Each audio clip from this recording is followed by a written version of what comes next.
Hai hello friends, welcome my Dhamaka Vlogs YouTube channel. आपलोगों को स्वागत है। दानी जुगनि हिन्जावफोरा माबायदिखौ लुबैयो हौवासाफोरखौ माबायदि खारो मानो खारो सासे आबैया मा बुंखो नोंसोरनो नेक्स्ट भिडिअ लोगो मोनफिनगोन होनदोंमोन आं दा दिनै नेक्स्ट भिडिअ लोगो मोनफिनलायबाय सासे आबैनि सायाव मानो दानि जुगनि हिन्जावफोरा माबायदि बे भिडिअ आबैया बुंदो आरो जोबजासिम नाय होमबासो बुजि मोनगोन आरो ना लोगोफोर होमबा मा बुकिबाय थानो होमबा सुरु खालामनाय जायो दानि हिन्जावफ्रा मानो खारो हाबा जाखानायफ्रा बुरै खोन्थालायसै खारो बारिया माबायोना नै जाम्बालाय लावथिखौ फसाया लावथिखौ फसाया खारनायाथ' मानि थाखाय खारमारो होनदांबा मिलायाखै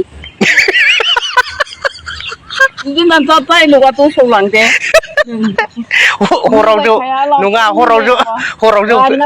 हराव जौ फेना फैनायनि थाखाय खारो होना मानि थाखाय खारमारो खोन्थादो एसे फसायाबाथाय खारबाय लावथिया फसायाबा गोदान समावलाय होनबा लुबैबाबो नांगौ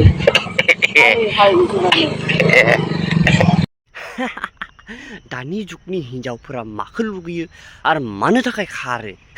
बुजिखाबाय लोगोफोर मानि थाखाय खारो आरो माखौ लुगैयो माने इन्टारेस्टिं आरोना गोसो होनानै खोनासंबासो नोंसोर बुजि मोनगोन आरो गोसो होना खोनासङाखैबा बुजि मोनाखै आरोना जायफ्रा जोबजासिम नायदों बेखौ बुजि मोनखादों आरो गोसो होनानै खोनासंदोंबा बुजि मोनखादों मा बुंदो आबैया थ' लोगोफोर माथो बुंबावनो दानि जुगनि हिन्जावफोरखौलाय सासे हौवाया थोमारखाया जियानो जा जेसेयानो साख्रियाल जा फैसा थाखायानो जा गारना खारखायो मानि थाखाय खारो बेखौ मिथिया फैसा थाखानिसो खारोना